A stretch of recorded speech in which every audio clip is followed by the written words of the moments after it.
Good evening, everybody. This is Beyond the Buzzer for July 1st. Yes, it's July 1st, second half of the year 2021. I'm your host, Dane Thompson, checking with you tonight live here on I-95, Zingo Television, YouTube, Facebook Live, and everywhere you can hear the sound of my voice. Yes, I am senior NBA writer for the threepointconversion.com. And for the next hour 15 minutes or so, myself and the man to the right of me, also through the three-point conversions, college football, expert writer, UCF beat writer, my main man, the student of the game, Mr. Kyle Nash. How you doing, my friend? Expert. That depends entirely on who you ask, Andy Thompson. Listen, you know more about college football than most people can say about college football. Wow. I feel bad for the common college football fan then. Anyways, let's get right into it. The next hour and a half, me and this guy over here to the right, then on your television screen, will discuss things all sports and also get you from our interesting and partaking point of view. And also, you hear from time to time our super producer up in New Jersey, who's back in New Jersey after a wonderful week in Florida, living up the sun.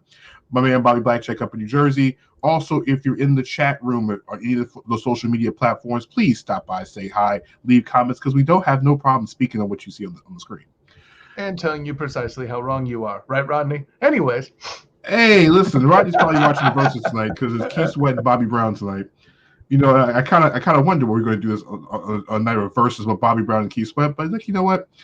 We can do it. We can pull it off, Kyle. I guess we're just going to have to take control. But my question is, in order to do so, will we be too hot to handle or will we be too cold to hold? You'll have to find out.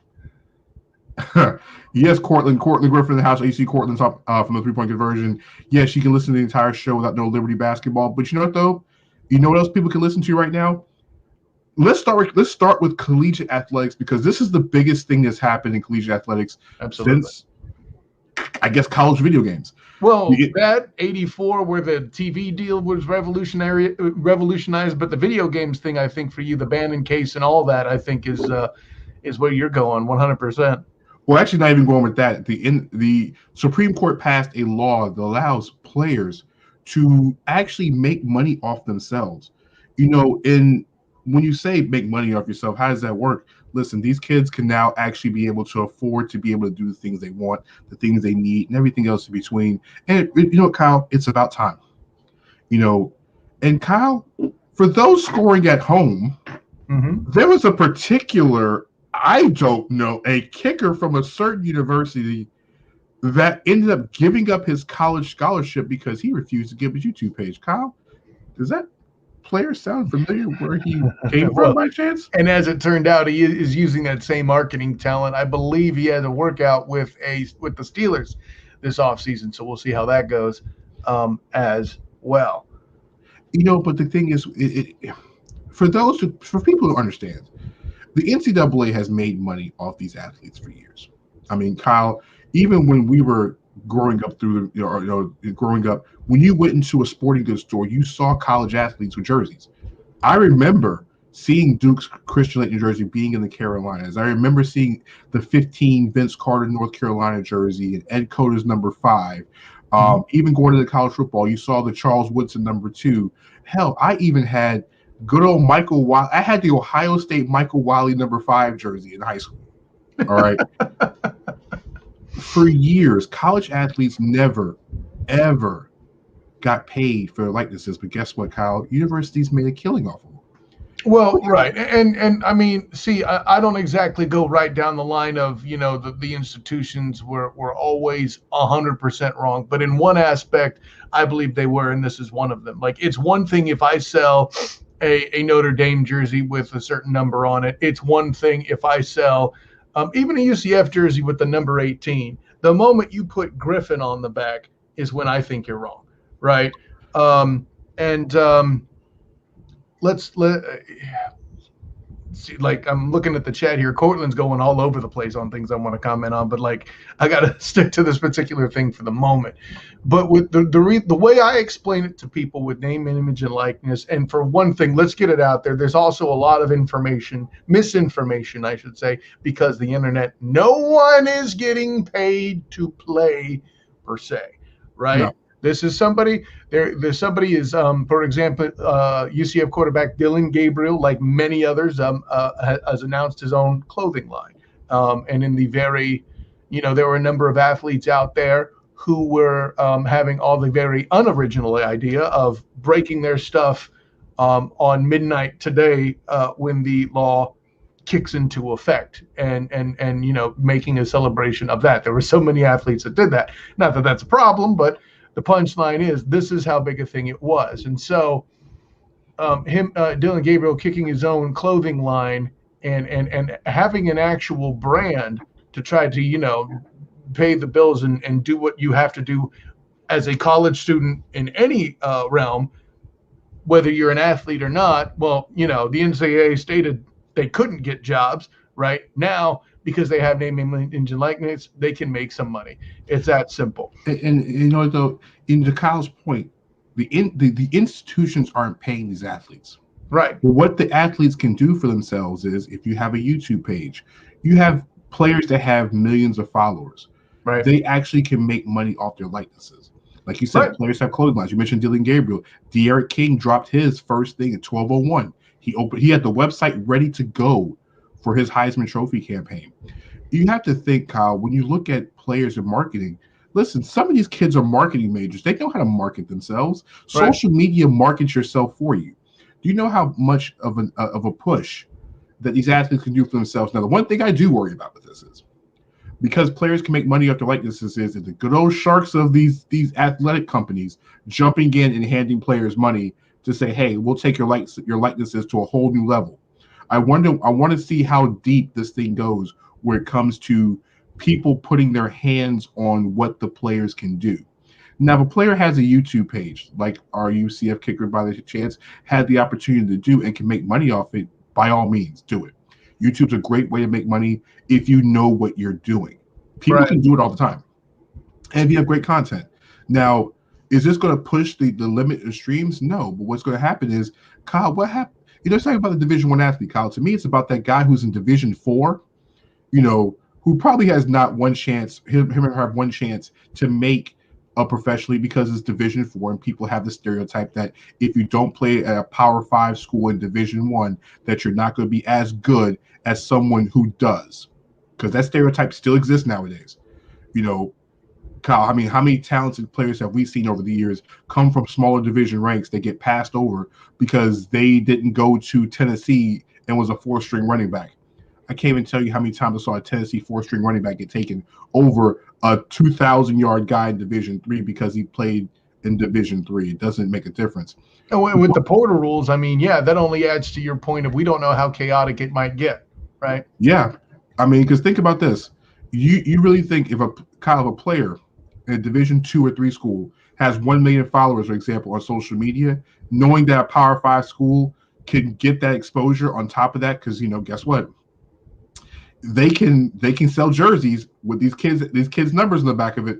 You don't think they're going to recruit them over there to enter the transfer portal? Yeah, and I'll see that and raise you. So what they do is they get in the contract with the student athlete, and they both make money. And I have no problem with that in particular instance. The ignorant thinking out there is that, oh, these institutions made so much money off these players' backs. Okay, and I'm not saying they don't draw revenue, but the part that people keep leaving out is the hundreds of thousands of dollars in education. And moreover than that, let's say it's somebody who isn't going to class per se, and is getting one of those soft, cheeky degrees that we keep hearing about. University of North Carolina by chance? For example, I wasn't going to name names, but you happen to be 100% accurate. Thank you, Danny Thompson. It is what it is. I'll call my university out for it. But in any case, and it's not just that institution, by the way. That's just one of the more prominent ones. So let's be clear on that. But no one accounts for the thousands of dollars in marketing that the school is doing for them to give them. If said athlete is playing in Division III versus playing at North Carolina, the exposure they get is that much greater. But no one talks about that. Now, I'm not here again. I love the NIL coming out. I think it's absolutely fair. I think that's the way it should be. But let's not act like that the institutions don't give the athletes anything of value in return. And at the end of the day, here's what I know, Danny. You and I both at some point in our lives have worked for billion-dollar industries, and weren't in a position to say, hey, you make billions of dollars, give me more, we end up on the street. So I mean, that's more kind of the nature of things rather than just, crying foul. However, the thing I always did hate, being around a lot of music majors over at the Macaroni Grill, you asked to get your birthday sung in Italian by a fancy operatic singer. You happen to be a music student with that talent, you could go out there and do it. No questions asked. But if a player wants to sing the national anthem at his high school game, he can't collect anything for that. It's very interesting. Yeah, no, that's a very, very good point, Kyle. But when people mention the argument of scholarships, players get scholarships, they get full rides to school. But what about the rest of the kids that get full rides, academic scholarships? I understand that that they get full rides, they get the ability to to have a college education, but their kids are on academic scholarships as well too. Sure. The only difference is that the kids that are on academic scholarships, their expenses are paid because guess what? That kid that's on a scholarship that's catching a pass, or that young lady that's hitting the jump shot, to or help the track win the star national of the future, championship. Olympic athlete too. Let's get that in there too. This I'm is just giving examples. That too. track athlete that sets records in different events. There you go. Those revenue dollars go to those kids who get academic scholarships. So Kyle, my thing is, if you're bringing in, I don't know, let's just say you're Chase Young, for example, at Ohio State. The fact of the jersey sales. Go back to Reggie Bush. Cortland in the chat mentioned Reggie Bush, for example. Reggie Bush was one of the more popularized players ever in college football. Okay? Sure. Jerseys going out the window. Reggie Bush probably made USC over $100 million in just jersey wear apparel. Him or Matt Leinart, right? I mean, yeah. And Kyle, guess what? They made hundreds of millions of dollars for USC. But Kyle, they couldn't even eat a hamburger without some kind of issue. If Reggie Bush would have had a YouTube page or a Instagram page, Kyle, when he was in his heyday, you think about how many people would have been on Reggie Bush, because Reggie Bush was that type of athlete. Well, and let's keep it current, Danny Thompson. They didn't have YouTube and all that back then. Let's just do this. If he signed an autograph for somebody or had the opportunity to sit at some sort of I don't know what the event would be, but let's say that they were cutting tape on a new football stadium somewhere, and he appeared and was going to have a booth to sell autographs. That was a huge no-no. Hell, what happened to the Ohio State players that sold their rings? That kind of thing, right? The University of Georgia kids that sold their Sugar Bowl rings. Yeah, so, exactly. Because they could not have the ability, like you said, Kyle, to make a dollar for themselves. They couldn't go get jobs, and now they have the ability to make money for themselves. They're not working for anybody. They're just trying to find ways to market themselves. There are people who would love to buy T-shirts with Dylan Gabriel because they want to support Dylan Gabriel. Now they can buy T-shirts and Dylan Gabriel can go get a hamburger that's not in the cafeteria. All right. Over and above that, they usually have meal plans and stuff. That's usually the response. But trust me, Kyle, that ain't the only expenses that you have as a college student that become problematic. But Kyle, as you know, that meal plan, at least where I went to school, that meal plan sent you straight to the bathroom after about the third week. All right. I can't speak for that. I had the advantage of living close enough to my parents' house to where I didn't need that. And they also had Wendy's and Subway on campus. So there you go. Mike Patton in chat. Mike Patton's hilarious, by the way. Bobby, you can put that Mike Patton chat quote on there. That is freaking hilarious. Here comes the general. Oh, the general's in the building tonight. Yeah. Check out the show touring the AFC, which is not on tonight. He actually moved it earlier on the week. Listen, we've been over. I went on Mike Patton's show discussing the AFC South a couple months back. We've established that Avon Barksdale gave him $10,000 to start a boxing gym. So he's already got an NCAA violation right there. I mean, all I'm saying is this. Yeah, but no, check out touring the AFC South. Mike Patton's podcast everywhere you can find. He had Warren Moon on the other night. Yeah, no, check out the Warren Moon episode. That's interesting. Phenomenal interview with Warren Moon, by the way. But it's that now players can make money off themselves. And Kyle, let's look back. All right, meal plan. No, that wasn't a good plan, bro. The only reason why it took a couple hours because I didn't go back to the calf very often. Oh, All right. boy. But see, it was designed to keep you away from needing more food. That's what it was. It was kind of like MREs for the Marines, you know. Listen, I gained the freshman 15 and lost the freshman second half 20 after going to the bathroom on a regular basis. See, so it's a full nutritional plan, not just for meals. It's for weight control. The hell you say? But no, if you think about this, Kyle, now with the NCAA passing this rule, Kyle, let's look at some of the players in history, Kyle. Now, there have been some popular players in history, all right? What player, Kyle, now we'll get a list, but Kyle, if you can name one player, just one, off the top of your head before we mention others, that would have made a killing off NIL, what player would have been, in your opinion? I mean, the obvious answer is Reggie Bush, so that's not going to be mine, okay? But I'm going to throw one here that goes back for a while. How much more money would Brian Bosworth have made? Right? Because he came in, he was the thing, he was all the bee's knees. Now, granted, he flopped in the NFL, but ended up having an excellent career in Hollywood. How much, if he was alive now, especially, or I shouldn't say alive, but if his college career was running now, especially in a world where in college basketball we had the damn Zion cam, holy guacamole, how much more tape, how much more exposure, how much more camera time would be involved with Brian Bosworth? And as a defensive player, damn, you know. If you're in the chat as well, give some of your thoughts on players who would have made the most money. Because Kyle, you mentioned Brian Bosworth made a killing, but I'm going to tell you a player who really would have broken the bank. And I think this player would have made more than Reggie Bush would have. 2 words for you: Tim Tebow. That's interesting. Tim Tebow would have blown the doors off. Because here's the thing. Either you love Tim Tebow or you couldn't stand Tim Tebow. That's legit. But one thing about Tim Tebow was the people who followed Tim Tebow will follow Tim Tebow even to this day right now. All right. Can you imagine the money he would have made off the kneeling? If you saw a T-shirt with him kneeling after that, or after the speech he made, that no one's going to have a picture of him at that press conference where he said that no one's going to work harder than this Florida team. They turn around with a national championship. How much money that would have sold? Oof. Kyle, think about this. Didn't Tim Tebow have the top 3 jersey sales the week he signed with the Jaguars? I know. Well, not top 3, but top 10, and it's ridiculous even. No, I think he had the top 3. I think he had the top 3. He had the home, the away, and the third jersey was all the you couldn't buy them on NFL.com. Well, regardless of what the number is, either way, it's still utterly ridiculous. I'm seeing also Michael Vick and Vince Carter in there. Michael Vick would have made He would have been awesome, but I don't know that he has the same relatable personality that Tebow it's not the personality.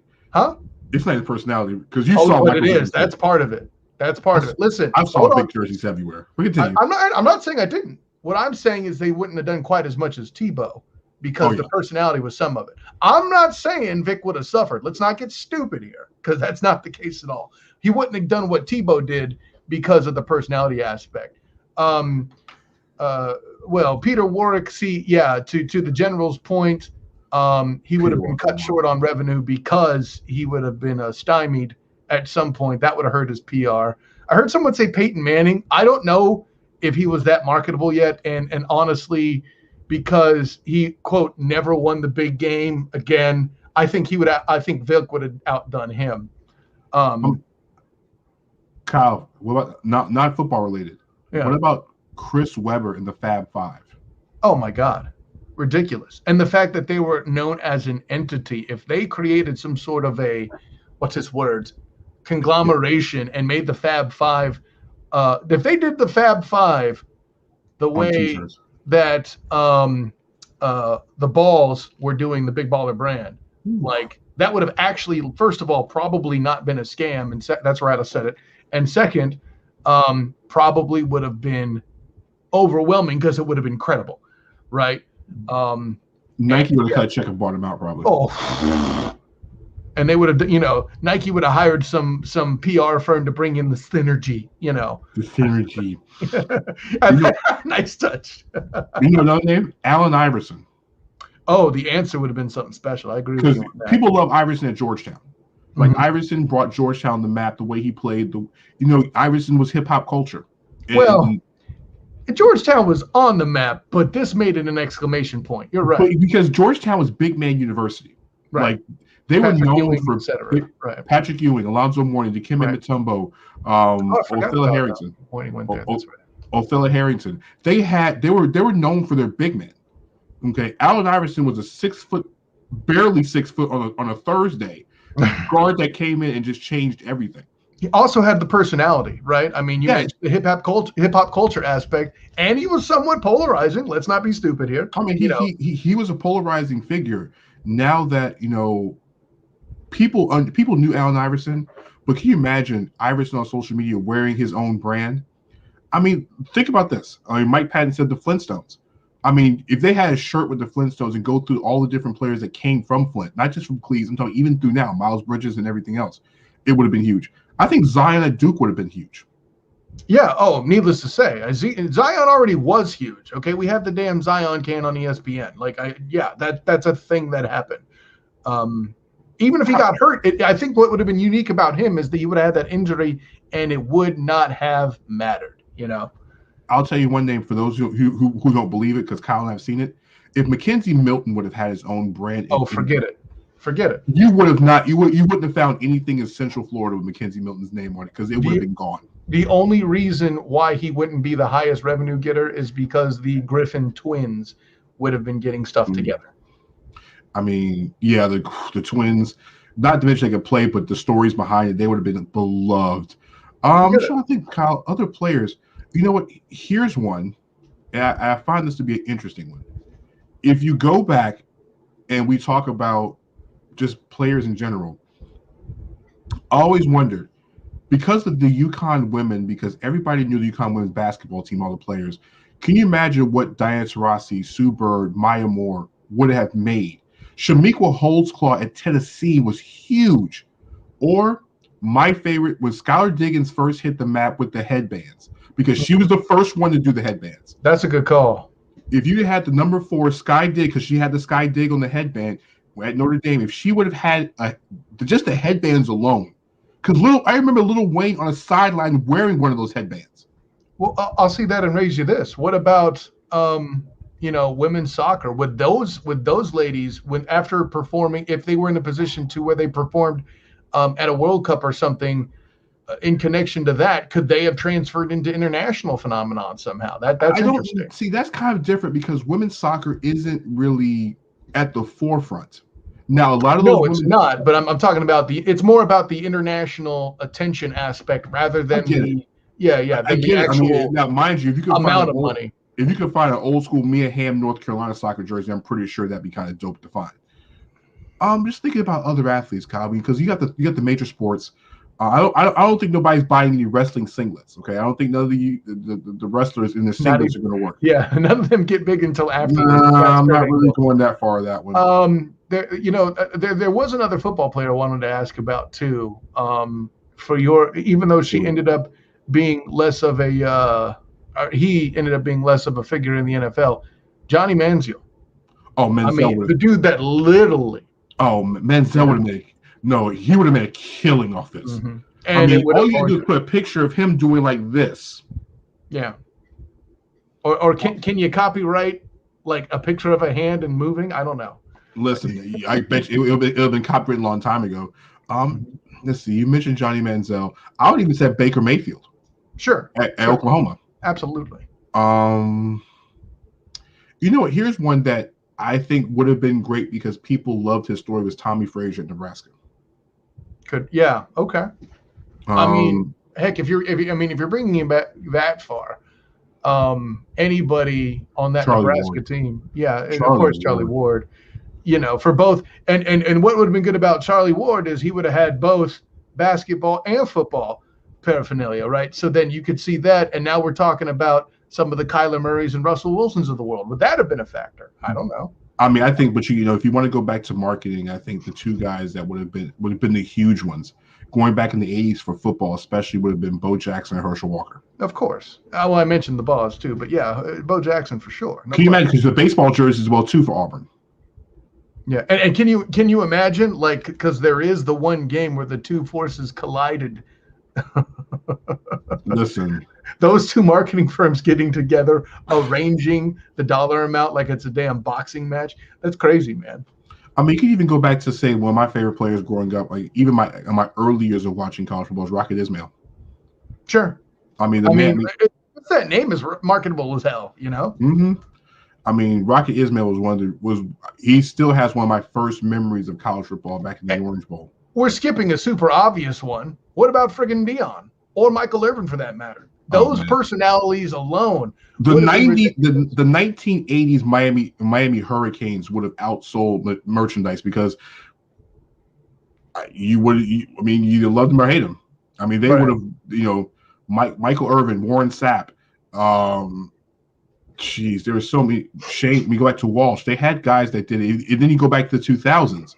You have your Clinton Portis, your Ed Reeds, your Sean Taylors, Jonathan Vilma. Those guys were larger than what you would think. Kellen Winslow.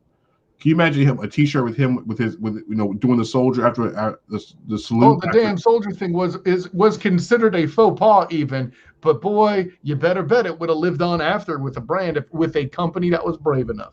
Or just the person being smart enough to have the right people around them. I think it's interesting. Now I want to see the fact of. I wonder now, Kyle, will this allow players? Now this is a good question before we transition.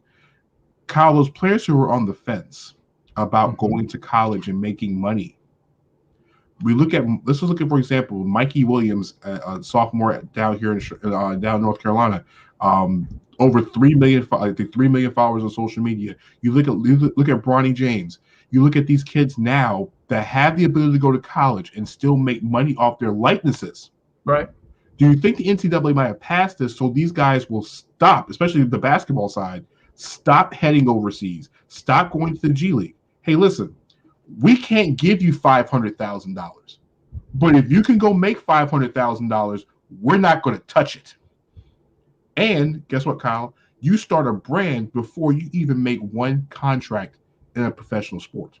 Well, right, because that'd be the smart way to do it. And I'll tell you, if he had the opportunity to do it, though, you mentioned Bronny James, bro. But on top of that, he happens to have a father who's done it already.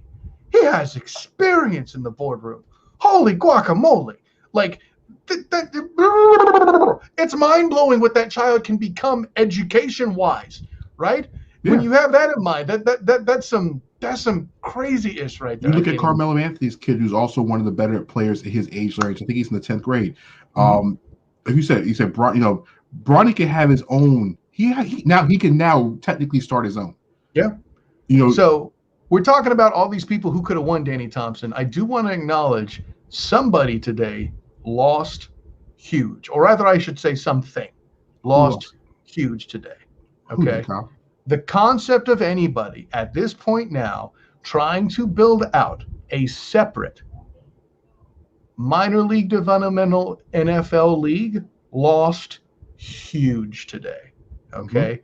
Because the only way you were going to have a shot at trying to build such a league is if the NFL endorsed it. We've talked about that before. Mm-hmm. And B, good point, Cortland, about the HBCUs, by the way. Yep.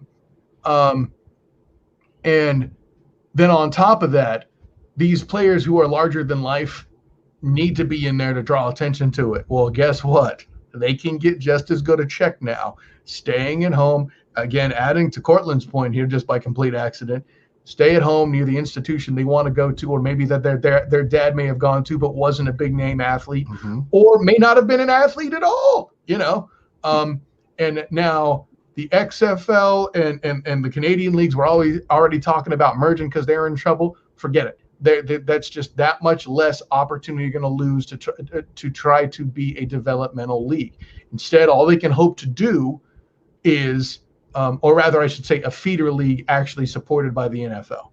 All they can hope to do now is be like a spring league or some off-season league, a la arena football, something like that. And you can thrive as a business, but I don't know if you ever get the numbers big, like one would hope if they're trying to. Let's say The Rock's cooking just a little bit less. He's more just kind of boiling at this point. Well, I think if anybody's going to play, like I said, I don't think another. There's supposed to be another league. I think the USFL is coming out.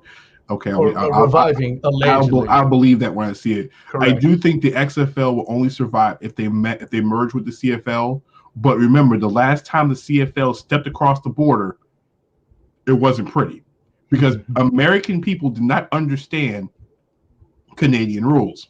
Okay, first off, they got irritated because the goalposts weren't behind the end zone; the goalposts were in play. Right. All right, that got people mad. People got mad over 110-yard fields.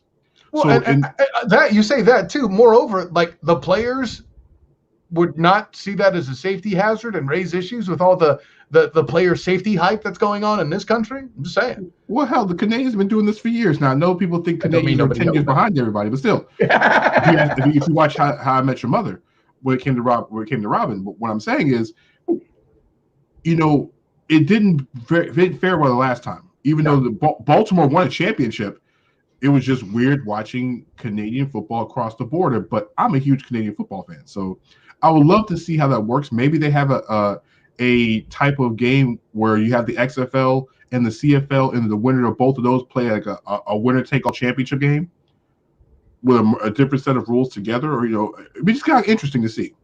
But to Cortland's point, now Kyle, because these players can get NILs, these smaller schools have a chance to keep some of these players. Yeah, because players who thought that they had to go to a big-time school to get exposure, it actually can benefit the small schools by saying, "Hey, listen, unofficially, we're going to help you with your platform.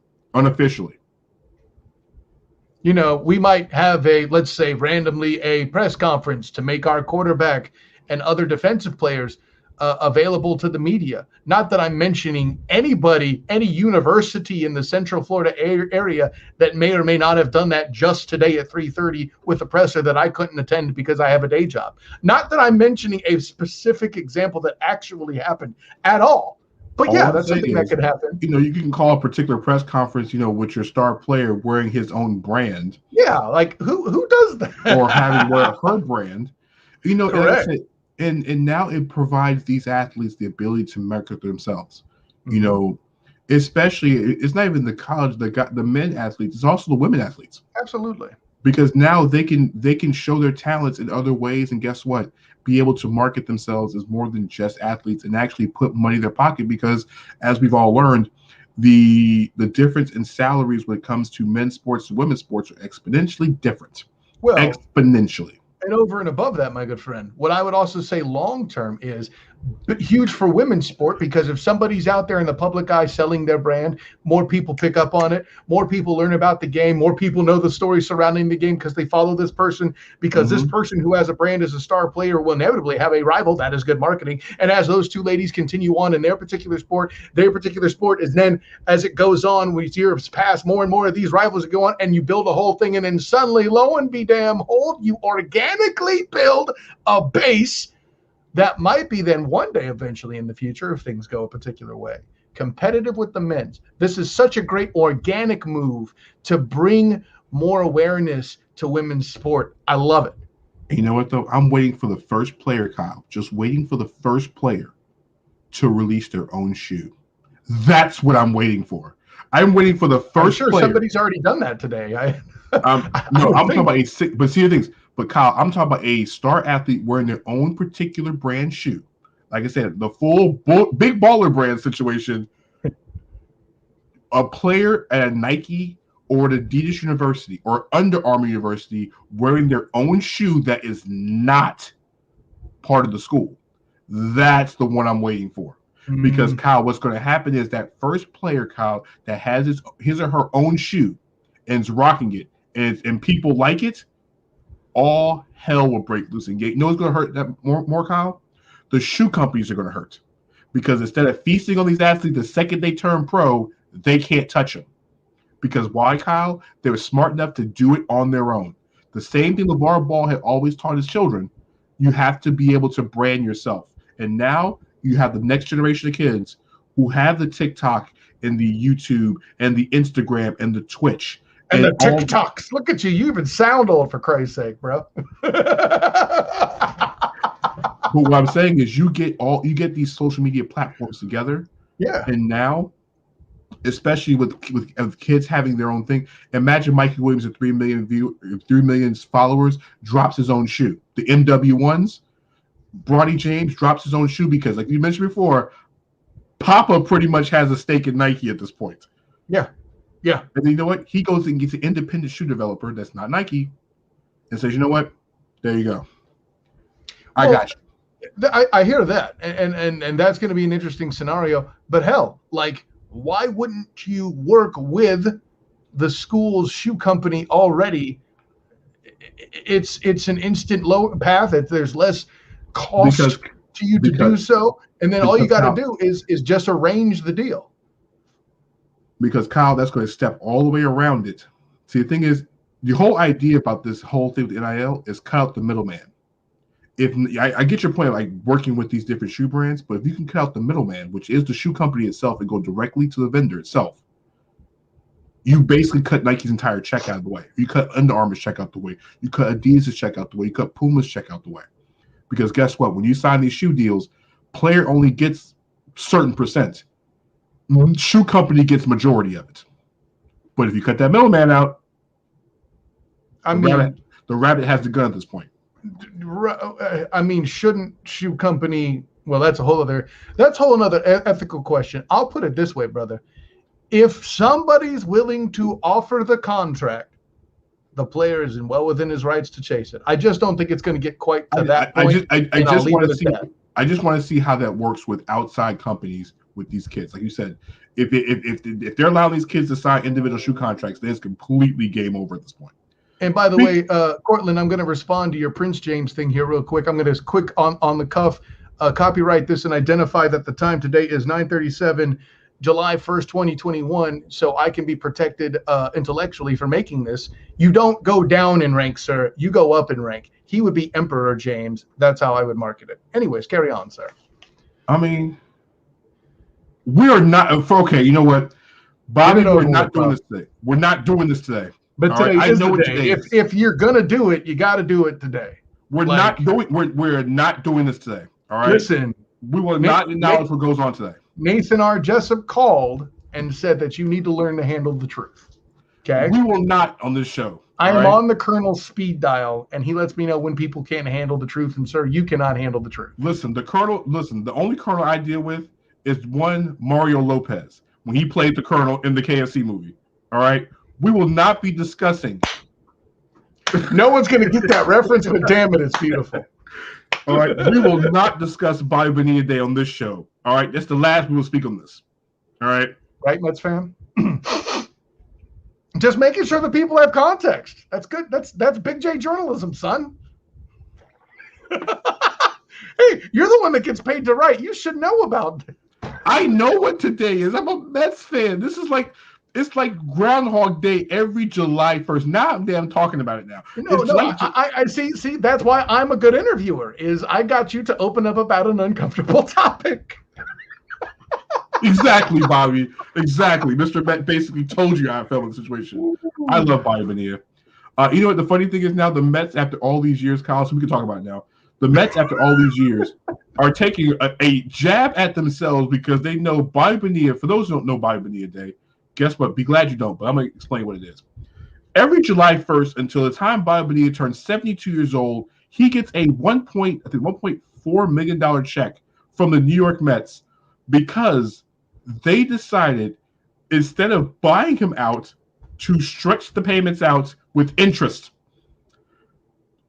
I forgot how much money they had to pay by. I forgot how much money it was. Bobby Bonilla gets over $1 million till he turns 72. Every July 1st, he gets a ching for over $1 million. And now the Mets decide to make a nice little play on words. And now they actually, Kyle, they partnered up with Airbnb to offer a Bobby Bonilla experience at Citi Field. AB and Bonilla. Is that what you're telling me? Yeah, exactly. So what they're doing, Kyle, is it's starting on July 8th. They are now taking reservations. They're going to choose one. And they choose a couple people. And what's going to happen is those people will be able to stay overnight at Citi Field, be able to attend a doubleheader between the Braves and the Mets on the next day, be able to eat, sleep, shower, work out at Citi Field in the same. where the Mets are on the field. They also get to throw out the first pitch in game 1 in game 2. Okay, that's pretty sweet. And you get to hang out with Mr. and Mrs. Met. That is all. See, the deal becomes even sweeter. I'm not even a Met fan, and I respect that. Yes. So the thing is, the people who are chosen is $250 per person for this experience. That's all. Yeah, just $250. That ain't jack for what they're offering. No, guys. So you get to sleep at the stadium. You get to eat, and it's unlimited food. So you get to eat the stadium food plus real food they pay you. You get to shower and go work out with the Mets facilities in the stadium. The only thing you will not get is interaction with the current Met players, which makes sense. Yeah, but they do have a job to do. That's fair. But also at the same time, you don't want nobody exposed to anything that's going on. Also, the Mets are also providing the fans custom, authentic jerseys with their names on the back of it, and also autographed Mets memorabilia from current players. You know, to Cortland's point there, too, though, a quick drop-in by Bobby Bonilla himself would be a nice little cherry on top. I'm pretty sure Bobby Bonilla is going to be there. Hell yeah. But the fact that, and Kyle, the thing is, the room is, I think, supposedly overlooking home plate. So you're up and you're overlooking home plate. You're at your Airbnb overlooking home. If that isn't a metaphor. I mean, I know some of those club suites are awesome, but damn, they're going to turn one of those into a friggin' hotel suite. I mean, listen, for $250, I'm trying to convince the other half to say, we got to go do this. Like, you know, she's not even a baseball fan, but for $250. Oh, I'm not either, but the experience would be boss. And you think my wife would turn down a trip to New York if we could get the little ones accounted for? Hell yeah. No. She'd be like, listen, can we go see this show over there? You know, in the seats that aren't big enough for men my size. Yeah. They're made for like for midgets and JJ Barea. I get it. Bro, literally my knee would go halfway into the next row inside one of the theaters. It is pathetic. I mean, listen, the only people who can sit in Broadway theater seats are like Muggsy Bogues, JJ Barea, and probably, I don't know, Earl Boykins. But here's what I do know. The people that do sit in there don't know who George Marisan is. Listen, those seats were not made for George Marisan, Sean Bradley. They were. I tell you this, bull. Listen, they were not designed by the folks that put Shaq in the Buick either. Oh no. Which still to me to this day, I don't know how the hell they grease that big man. That's how much money Bobby Bonilla gets until 2035, ladies and gentlemen. $1.19 million every year, and this is now the 10-year anniversary of this. He's still getting paid till 2035. Like, he could literally just put money in the bank and live on interest. You gotta love it, ladies and gentlemen. Listen, he can spend money on the last day and say, you know what? On June 30th, I'm just going to start blowing money on everything because guess what? Tomorrow morning, I get another $1.19 million in my bank account. Golly, I'll pay for this yacht in cash. Straight cash, homie. Speaking of things at home right now, the LA Clippers are at home right now because their season ended last night. Oh boy. Bye, Clippers. In unceremonious fashion, the Phoenix Suns went into LA last night and punched the Clippers in the face, and not by themselves, but by a former Clipper who was basically booed throughout the fourth quarter. Chris Paul scored a career high, Kyle, not just a regular playoff high, not just any other high. The most points he ever scored in the second half, and he scored 31 of his 41 points in the second half as the Clippers, as the Suns blew away the Clippers last night, 131, I think it was 104 last night. And Kyle, some of your comments about the Titans haven't aged worth a damn, though, Chief. Yeah. Listen, they'll age pretty soon. Hey, seriously though, check out Cortland's Devin Booker article on 3pointconversion.com. That's the number 3, not 3 spelled out. Anyways. But when you look at Chris Paul, Kyle, Chris Paul is one of these guys. We talked about this when we had the situation with COVID, how he's been snake bitten his whole career. Kyle, when I was watching Chris Paul in those final moments when they took him out the game, and I'm talking about after the whole Patrick Beverley incident, which I still think is a cheap shot. He should be suspended for what he did. Yeah, and I think it should be into at least a month of the first season. Yes. I mean, I would say a month. I'd say at least the first 2 or 3 games. Oh, I would. That was pretty damn egregious, and it's in the. Yeah, I have a soft spot for people who hit other people in the back. Yeah, I mean, I don't know what was worse, the push in the back or Patrick Beverly saying, I basically I pushed the wrong person. Who the hell were you pushing? Were you pushing Steve Ballmer? Who on earth earns that much retaliation? Did someone like run over your mama's car or something? Well, Like listen, what? them two were going at it the whole game. And you remember there was the whole incident where Chris Paul went down. I think it was in the third quarter. He came down with a hip injury, and then we got Patrick Beverly making fun of the whole situation. Now, Chris Paul was talking it every shot he hit in Patrick Beverly's face in the second half. Okay, let's be honest with you. At some point, somebody had to win something, and Patrick Beverly thought he'd win a pushing match. But Which Kyle, really he didn't win because he's about to get suspended. But I mean, hell, he's sitting at home right now. 1, 2, 3, Cancun. But Kyle, I was watching the final few seconds of the game, and you see Chris Paul and all the emotion of this moment. And Kyle, it just reminded me of when Peyton Manning finally got to the Super Bowl. All those years, all the things that happened to him. When you look at athletes, Kyle, the thing about what makes a player go from being a great player to a player that's legendary is getting to the championship. And the reason why people like Charles Barkley or Karl Malone would never be the 10 or the top 10 all time is because guess what? They never won a championship. Barkley got to 1 finals, Malone got to 2. Karl Malone's the second all-time leading scorer in the NBA, Kyle, and he will never be a top 10 player. He's not even considered the greatest player in his own position, even though he's one of the most consistent players in the history of basketball because Tim Duncan's got 4 championships, and 4 beats 1 any day of the week. Well, listen, Tim Duncan is quite a bit more versatile, but that's a whole other conversation. Of course. I mean, but Charles Barkley was a 300-pound point guard that ate pizzas on the sidelines and still gave you 25 and 10, but hey, you leave the round mound of rebound out of this, damn it. Listen, he made the fact of being a 6'4", 330-pound power forward look like a freaking gazelle. Right. But guess what? He'll never be considered an all-time great because he never won a championship.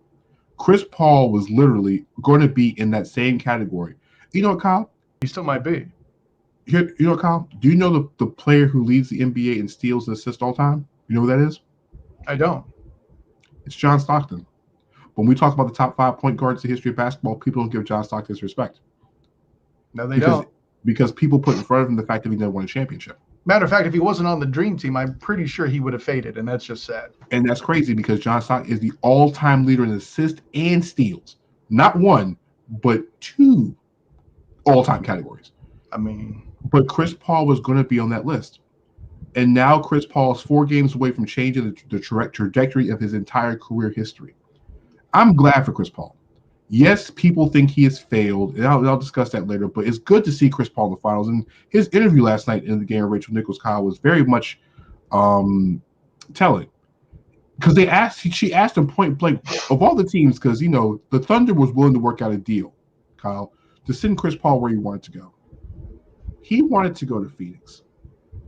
Now, Kyle, as a student of the game, of all games, when a player of Chris Paul caliber says, I want to go to Phoenix because it's Phoenix.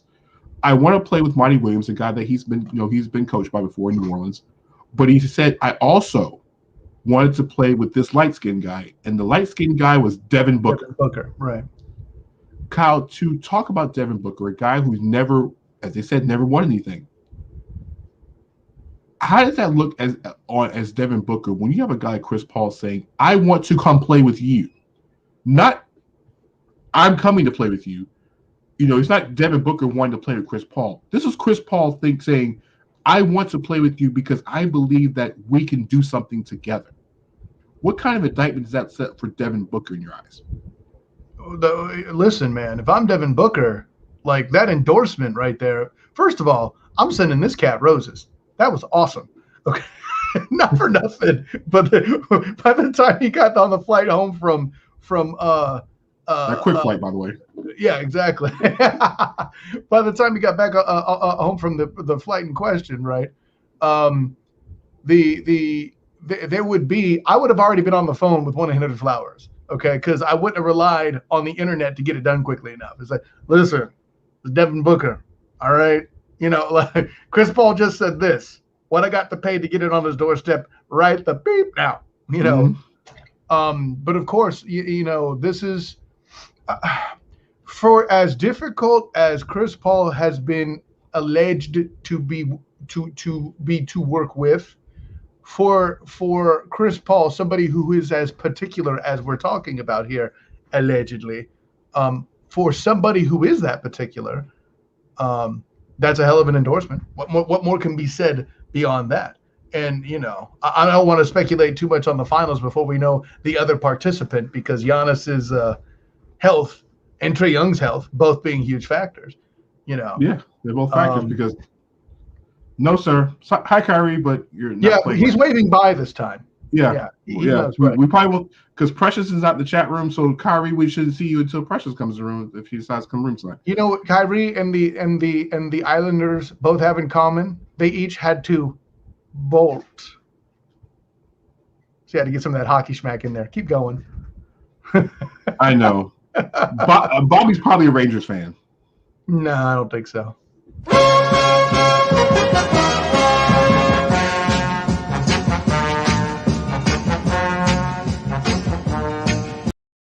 Yeah, we're 51 minutes in. Let's keep going. Hey, listen, anytime Brassman has to come to the show, it's dance party time. You know what? But it's great to see Chris Paul when get that. Now that I'll discuss that a few more things in a minute. And you mentioned the fact that the Bucks and the Hawks are playing right now, and this is really now with Trae Young and Giannis both not playing tonight. This is the game where Chris Middleton and Drew Holiday and John Collins and Kevin Huerter, Bojan Bogdanovic, the role players, quote unquote, for both teams, not the guys on the mantle, but the supporting cast, the co-stars. Whoever set of co-stars wins this game tonight will give their team the upper advantage going into Saturday night's Game 6. Because if you're Atlanta and you win tonight, the one thing you do have is, do you risk Trae Young playing in Game 6 at home, knowing that you still have one more game in Milwaukee, which gives Trae Young 2 more days of rest? If Atlanta loses tonight, Giannis, there's no way Giannis is gonna play with a hyperextended knee. Listen, if they go down 3-2, then he's playing with a hyperextended knee in Game 6. Trae Young hurt his foot because he stepped on a referee in the middle of a jump shot.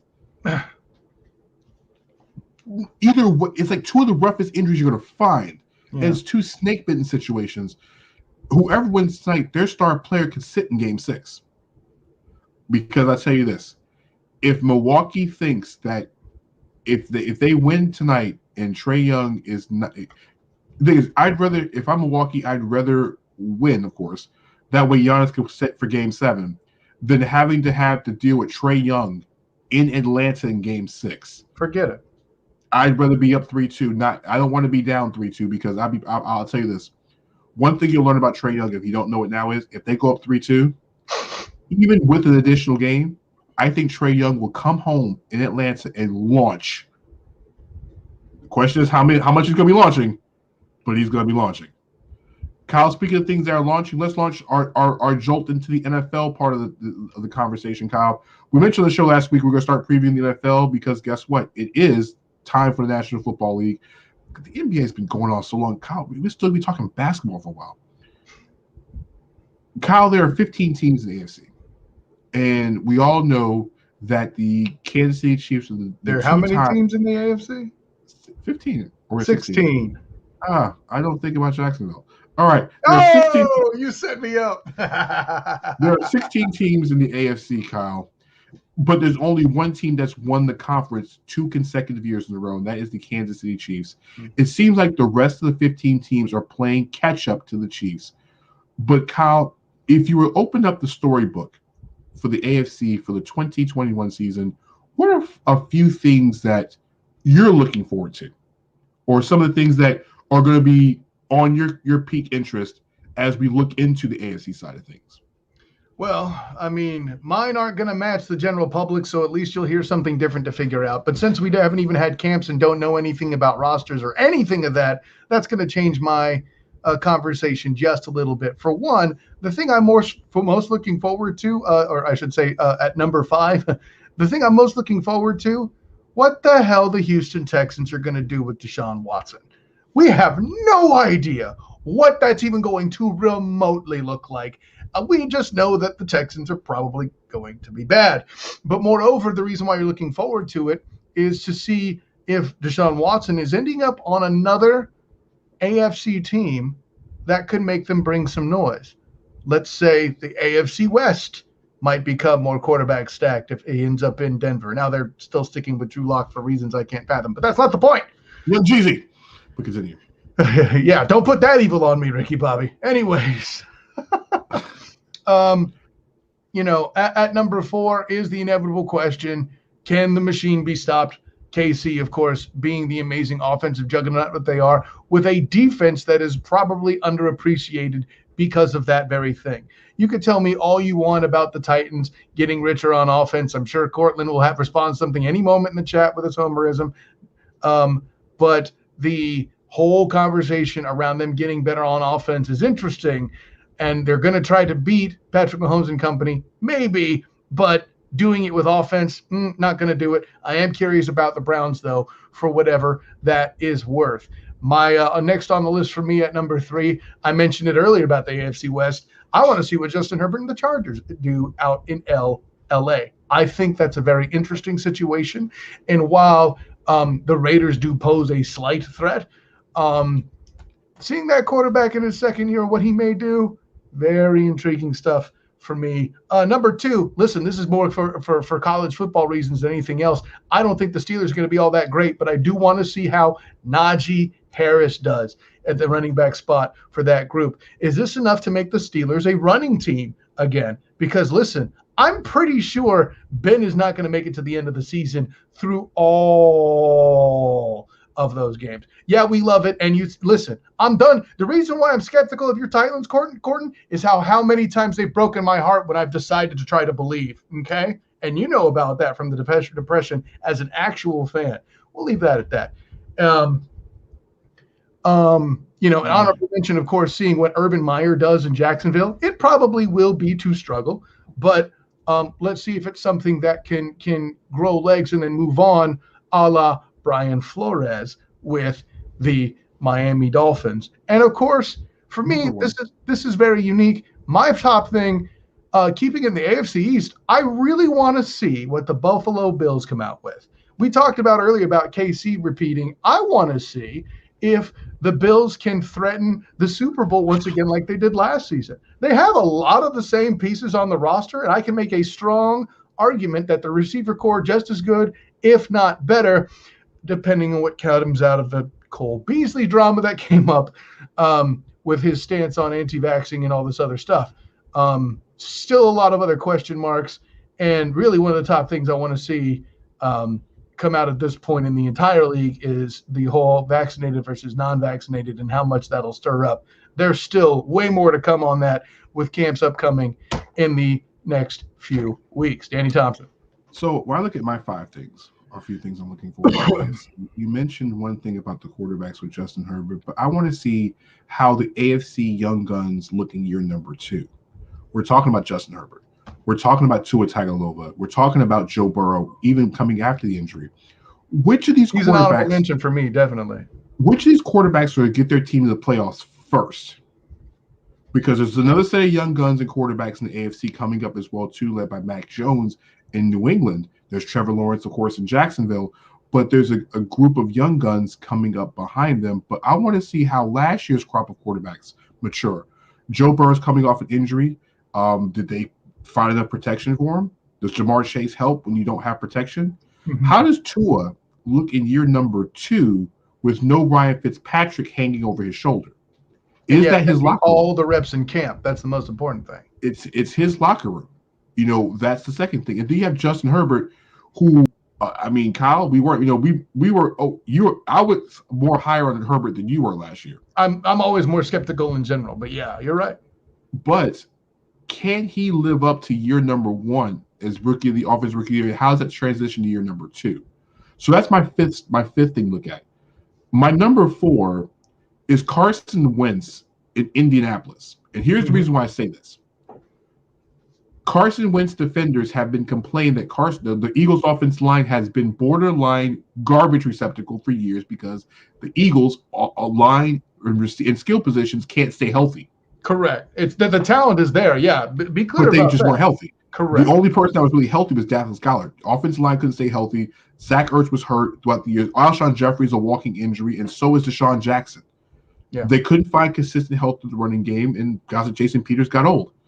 Now you put Carson Wentz behind arguably the best offensive line in the NFL, arguably. Okay, he's got solid running game. With Hines and I can't remember the other running back's name. Jonathan Taylor out of Wisconsin. Right? Thank you. Yep, you have that dynamic duo, a solid duo at running back, and solid and pretty good wide receivers. This is now make or break for Carson Wentz. Now you can't say he doesn't have an offensive line to protect him. Right, and not for nothing, his running backs happen to be an excellent bonus in protection as well. And it's a duo. It's not one. It's two guys they're very effective. And Hines is really good in the passing game. Mm-hmm. So I want to see how Carson Wentz. Also, he has Frank Reich as coach, a guy he's familiar with. So it's a lot of interesting things in Indianapolis for me when it comes to him. Number 3, okay, I'm being completely honest about this. I'm not sold on the Cleveland Browns. I'm not either. I'm not. As much as we talk about the skepticism of one Tennessee, at least I know with the Titans, if it comes down to it, I'm not Ryan Tannehill will not win me the game. It's that running back that will win the game for Tennessee. Let's be honest though. Every now and again, Tannehill throw you a game winner. But what I'm saying is, if I have to come down to a one-game situation, I'm putting my money on Derrick Henry. Sure. Okay. In Cleveland, it's a little bit different. Nick Chubb is an outstanding running back. Oh, yeah. He is. But the quarterback, I'm not sold on. Baker Mayfield had a good year last year. Baker had strides in his rookie year. It's just something about Baker Mayfield and now Odell Beckham coming back, because I'll say this. Baker Mayfield had that standing year with his best receiver hurt the majority of the year. Mm-hmm. The difference is his best receiver is also one of the biggest divas in the NFL.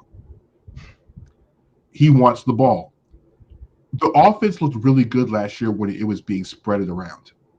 When they got not only Jarvis Landry, they had, I think it was Higgins, they had Austin Hooper. When they were finding everybody in the offense and the ball was spread around, that's when the Browns were dangerous. I wonder how that's going to change with Odell Beckham returning, and I'm not sold on Baker Mayfield.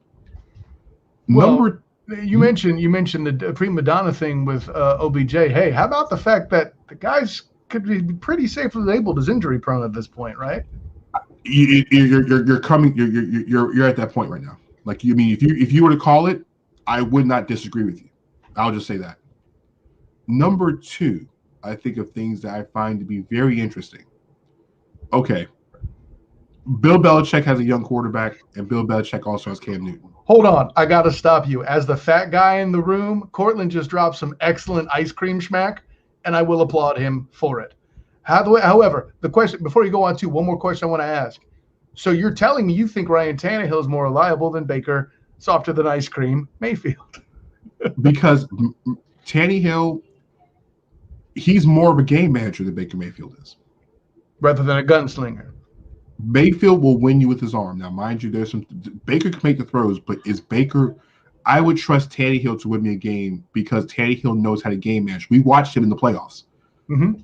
Listen, we'll feed the beast and make the throws as we need it. Now you've given Ryan Tannehill, Julio Jones to go with that. It makes it easier for him to manage the game. Way more easier. Because now, mind you, he can go over the top. He can go over the top with Julio, he can go over the top with A.J. Brown, but he doesn't have to. The defense has to respect it. And Derrick Henry's not going to have 15 guys in the box. Oh, see, now you're just being mean, Bobby Blackjack.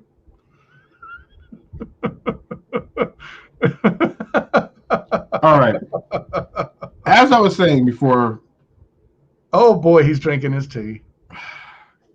You got to throw Baby Yoda into this. But as I was looking at number 2, it's the quarterback situation in New England that I find to be interesting. Cam Newton was off to a great start before he contracted COVID, and his season went downhill because he wasn't the same quarterback after having a spell of COVID. And okay, it's a 10 to 14 day situation, but it doesn't. Professional athletes, a lot of them haven't come back completely healthy. We saw Jason Tatum, Mo Bamba, for example. They haven't been healthy ever since COVID. And Cam Well, Newton even was, going into the season, Cam had his own issues with his shoulder too. but the first couple games, Kyle, even though they go back to the Seattle game, go back to week 1, he was playing some good football. He was, but go back to those games, partner. He wasn't throwing it a lot. Well, I think it was, but you know what though? But he didn't have to. You're right. This wasn't, he didn't have to. And now the Patriots now have a young quarterback in Mac Jones, who is part of the Alabama system, which is also basically the New England situation. But you have Cam Newton, who's playing for his NFL life. I wonder if Newton comes out struggling early, how fast is his hook pulled before Mac Jones takes the starting job over? Or does Mac Jones walk in and take this guy's job, Cam Newton's job, from day one? Or option 3, like they did a couple times for a few plays with Schaub and Vic, do they get 2 quarterbacks on the field for certain sets? That's an interesting situation here. And I think, to me, the number one thing I'm looking for is, if anybody can pull, I'm going to call it a Phoenix Suns. I'm calling a out of the left field. No one's going to understand this. Why is this team where they are this late in the year, this late next season? Is what is the Miami Dolphins going to do? Because I'm intrigued with the Dolphins. I'm really intrigued. The Dolphins might be a top 5 team for me to watch on NFL Sunday Ticket this year. I'll tell you why. It's more than Tua Tagovailoa, okay? The Dolphins play with an energy under Brian Flores that is very infectious. Okay, the Dolphins don't have Pro Bowl talent at every single position. Okay, they don't. They're not the Kansas City Chiefs. They're not superly flashy. But it's just something about the Dolphins and the way Brian Flores coaches that team. Flores might be, to me, a top 7, top 8 head coach in this league. That's a fair call by you. Because he's winning not with a team full of guys. He's winning with a bunch of young guys and a bunch of veterans who were casted away, with the exception of the corners, because the corners are the most highest paid players in the history of the NFL. Hell, one of his best defensive players is a CFL retread. He's winning with people that you wouldn't win with, and anybody loves a team that wants that it's kind of the underdog. But let's just say this: the Dolphins play hard. The Dolphins, if their running game if the running game's intact and they have some good running backs, and I think Matt Breida might have a good chance to break out as the lead back down in Miami. Sure. As long as he can stay healthy, that's been no one has done better than Kenyon Drake since his departure. I can tell you that much. Yeah, it still baffles me why they got rid of him. But the Dolphins are the feel-good story of this division. And I promise you, if they can just get it together, and if Tua, Kyle, I will say this: if Tua goes 2.2 to 1 touchdown to interception ratio, so I'm saying 22, 23 touchdowns and 10 interceptions, the Dolphins will win 11 games this year. Well, because that defense is good. Right. Well, the defense is really good, but we're making too bold a statement assuming they're the second best team in the division. Tua has not showed me enough to put them there yet. I still got the Pats at 2. But that's what I say. That's why I said the development of Tua from year 1 to year 2. If he takes that leap, Kyle, that happens with a lot of second-year players, and he knows that it's his job, and Ryan Tannehill is not looking over his shoulder, and that locker room is all his. As we learned at Alabama, Tua wins football games. Bobby, what you got over there, my friend? Isn't Matt Breida on Buffalo? Is he on Buffalo now? Nah. He was injury prone anyway.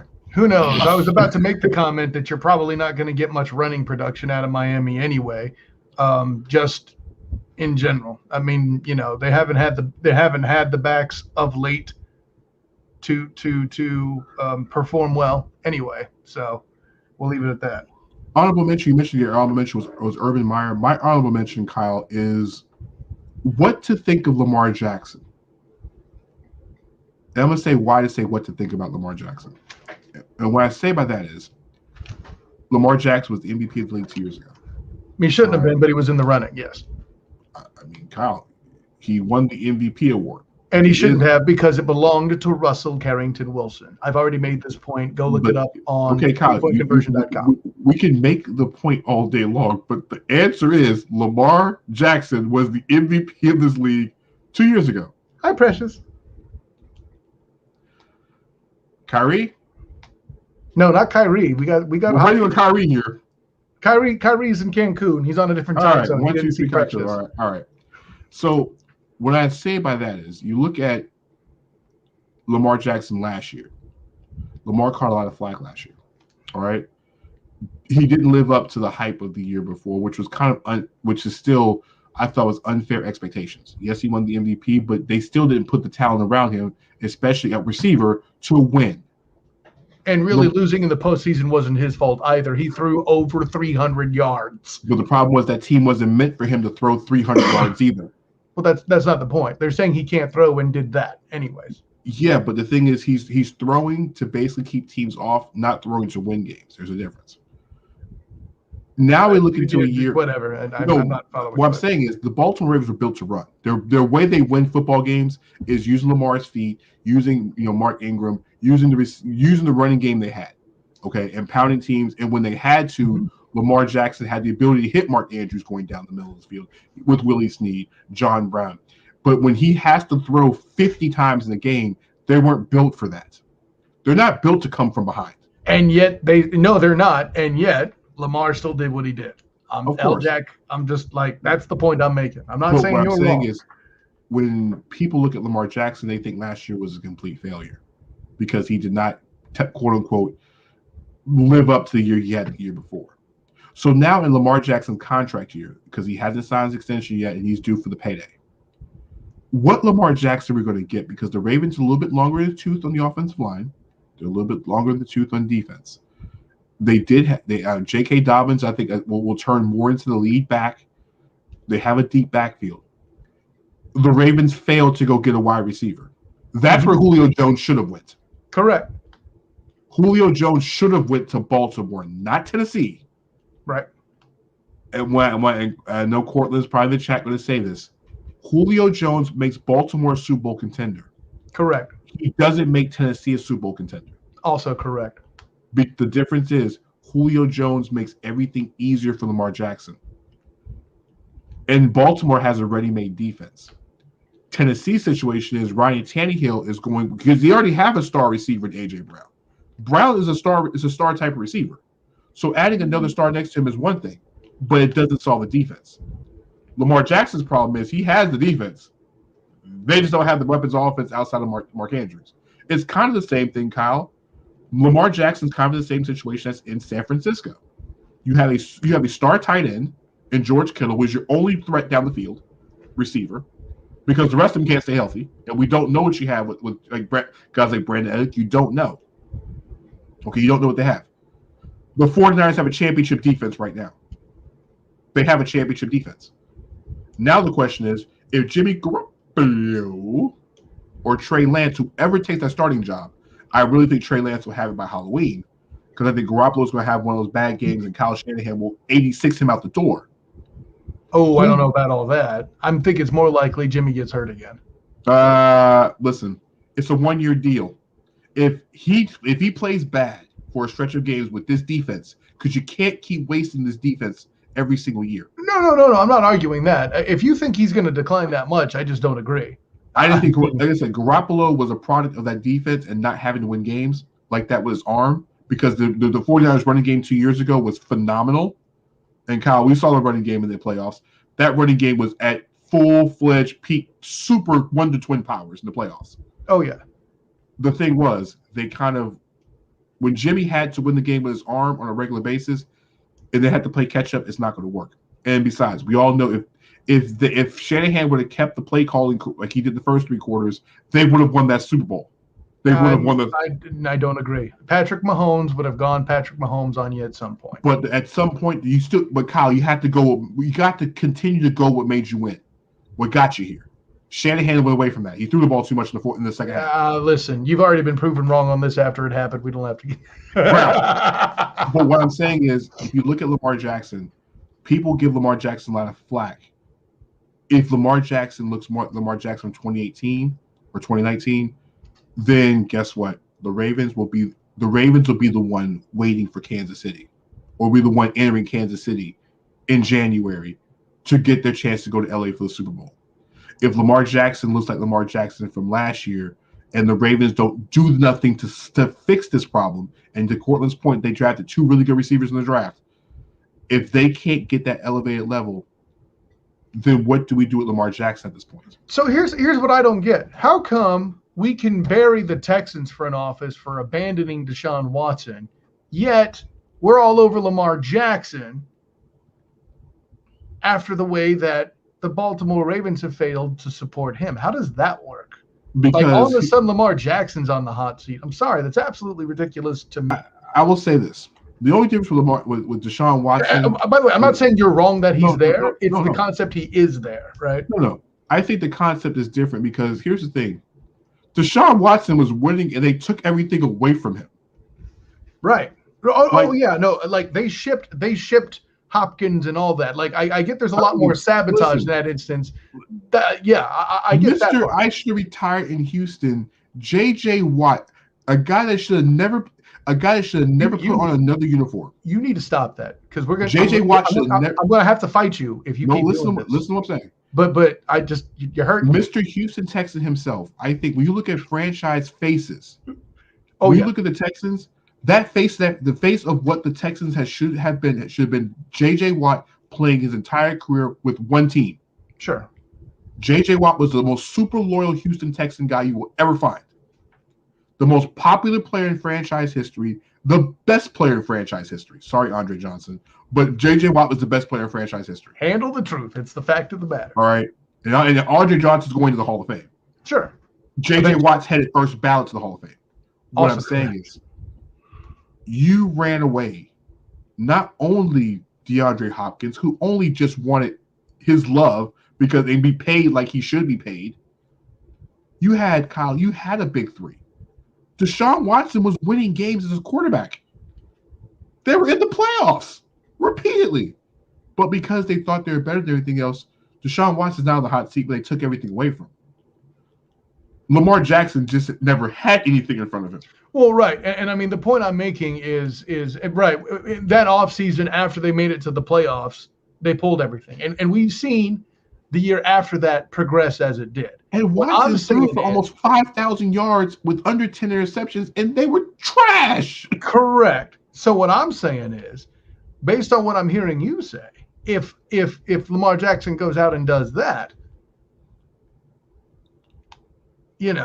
I'm Cortland's in the chat trying to do ridiculous stuff like making this a Watson and L-Jack comparison. That is not the crux of my statement. No, we're not comparing the two. What I'm saying is, why are the franchises getting treated different? Now, granted, it's still a little early to see the Ravens screw it up quite as bad as the Texans did, and I really don't believe at this point they will. I'm just bringing up the question of how Lamar Jackson's on the hot seat with all the numbers he has, without ever having had DeAndre Hopkins. And I'm sorry, this ignorance that I keep hearing that he has weapons around him is just incorrect.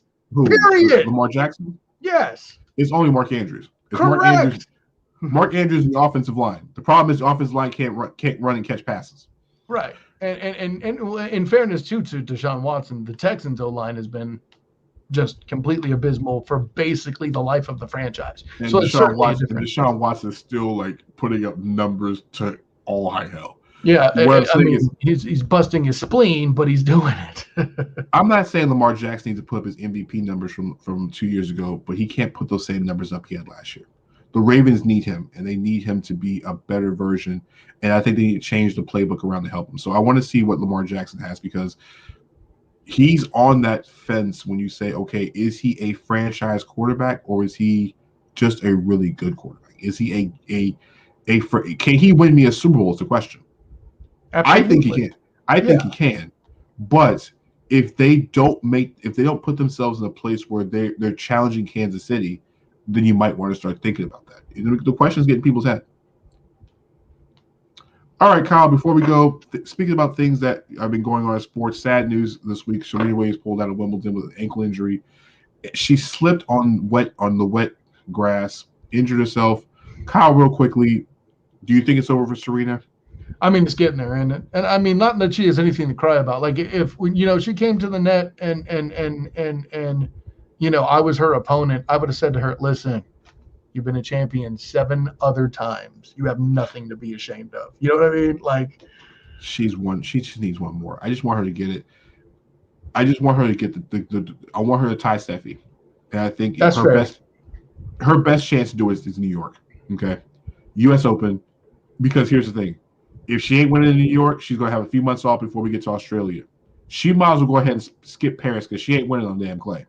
She's going to have to win on the hard courts. It's one of the two. It's either going to be in New York or it's going to be in Australia. But that's a whole other year. That's another 6 months from now. So it's difficult to look at things 6 months from now. But I don't think Serena should quit because because I think she's a top 7 seed at Wimbledon, which means she's still in the top 1% of all women's tennis players. It's a matter of whether she thinks she can rehab. I mean, I don't know how bad she got injured, so I can't speak for that. But Speaking of things are bad, let's get to our final segment tonight, which is called Off Our Chest. It's time to get things off our chest. I know we've done Mount Rushmore over the last few months, but sometimes we got to switch things up, and we'll bring Mount Rushmore back for special occasions, like Notre Dame football. The Mount Rushmore of Notre Dame failures is coming pretty soon.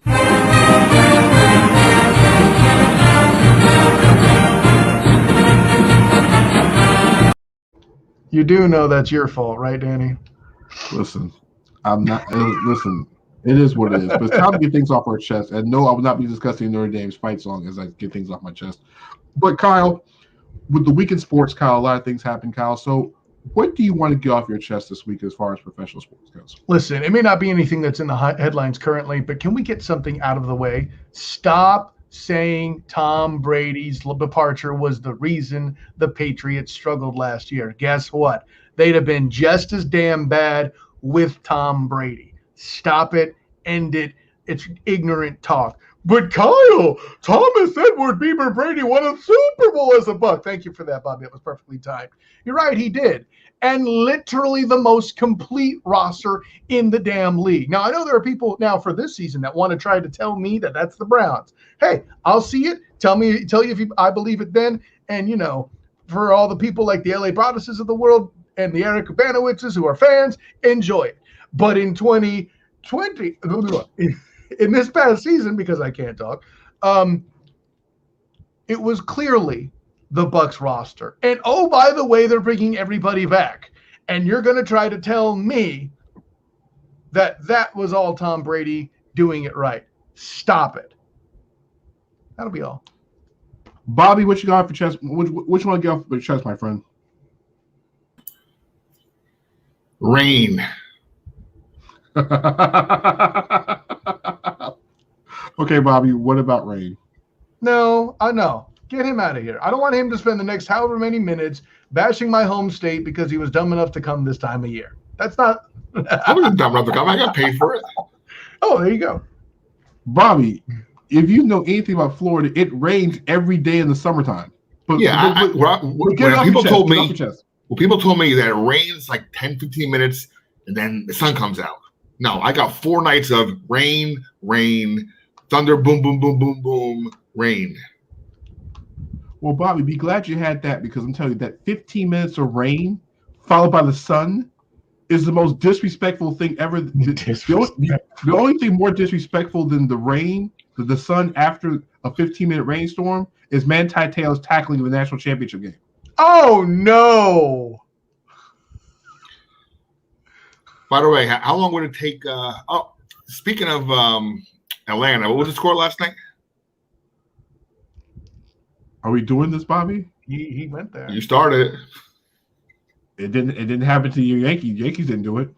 Well, what was the score with the Nets? I don't remember. No, he's bringing up the Mets game last night. No, but Bobby, here's the thing. Tell your pitchers to stop cheating so we got to keep the games delayed. If it wasn't for Garrett Cole, we wouldn't have this problem. Anyways. Exactly. All right, let me get something off my chest tonight.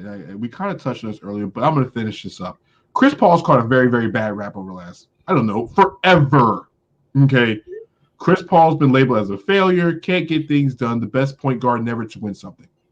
So now that Chris Paul's in the finals, Chris Paul, this has been the playoffs of redemption. With the exception of Paul George, this has been the playoffs of redemption. Kevin Durant can leave Kevin Durant alone about leaving Oklahoma City, blah, blah, blah, blah, blah. He left Golden State. He went to Golden State, blah, blah, blah, blah, blah. Kevin Durant's games 5, 6, and 7 against the Milwaukee Bucks should have earned you respect right then and there. Okay? They didn't win the series. They didn't win. But Kevin Durant played all but 6 minutes, Kyle and Bobby, in the final 3 games. He played all but 6, and that includes an overtime game in Game 7. I watched. He turned into the most legendary performances in playoff history. The 49-point game was the 49-point triple-double in Game 5, and then scored damn near 50 points in Game 7, and only lost the game because his foot was on the line on the 3-point shot. His foot was on the line. His big-ass foot, yes. Yes. Bob's big-ass foot was on the line. It costed them the fact they had to go to overtime, and he was expended. He was done. It's time for people to leave Chris Paul alone. This man's been through COVID. Yes, there were failures in LA. Some of them were his fault. Some of them were due to injuries. Some of them were due to injuries that were even himself. He was hurt. Blake Griffin was hurt. There's Doc Rivers who can't coach in a Game 7 to save his life and can't seem to get out of Game 7s. Ask the Sixers. Ask the Clippers. He can't get out of Game 7. It seemed like his coaching powers went away when he left Boston, by the way. But Chris Paul, he lost in New Orleans because guess what? They lost to the Spurs. They didn't lose to anybody. They lost Game 7 at home to the Spurs that had everybody. I mean, and as a side note with the Clippers, did he not lose games to the Warriors? I'm just throwing that out. Listen, we're even going back to when Chris Paul was with the Rockets. They had the Warriors beaten that series, but Chris Paul got hurt. And then he's sharing the floor with James Harden in a Mike D'Antoni offense when your tallest player is P.J. Tucker. Okay? He's your center. And then he goes to Oklahoma City and turns a bunch of kids into a playoff team. He turned the Thunder into a playoff team. I bet you if you ask any random NBA fan to name 5 players on that Oklahoma City team that Chris Paul led to the playoffs, I guarantee you they'll probably say one of them was damn Rumble the Bison. Serge Ibaka, right? He was gone years ago. I know. Just like his Magic career. All I'm saying is. That never technically got started, but details. No, Magic fans want to forget that actually existed. All right? They traded Victor Oladipo for that. Woof. But what I'm saying is, and they traded Sabonis. Ugh. Yeah, exactly. But what Chris Paul did last night, Kyle, was not only exercise the demons. He went into a place where he couldn't win in Game 7 at home. He went in to a place where he spent 6 years, gave his blood. He basically changed the franchise around. The Clippers were a laughingstock before Chris Paul created Lob City. Well, to this day, I still remember the day Chris Paul got traded, and you see Blake Griffin and DeAndre Jordan screaming, "Lob City, baby! Lob City, baby!" No one knew what was going on. But Chris Paul changed the culture of the entire franchise. And last night, as they were booing him, and he was literally systematically hitting every jump shot in the world, going under screens, pissing off Patrick Beverley to the point where he got ejected, jawing to DeMarcus Cousins, but he was knifing through, or to quote the famous poet Al Bundy, running through the Clippers like grandma through a herd of cattle. That was Chris Paul's moment. Like Kevin Durant had his moment before in the previous series, in the Eastern Conference semifinals. Last night was Chris Paul's moment. Now you can get off of him now. He made the finals. Will he be is he all-time great? He is now. His ticket's been punched. We can all leave Chris Paul alone now. He's not a failure anymore. He's not. Even without a trophy. No. Bad commercials, though. That's Cliff Paul. Oh, all right. Can't blame Chris. You gotta blame Cliff. I do love the commercial with Sabrina Ionescu, by the way. Especially the one where Chris turned into a basketball. And not just any basketball, a WNBA basketball. Because why not? There's probably an inappropriate joke I can make here, but we'll move on. Guys, any shots where we go?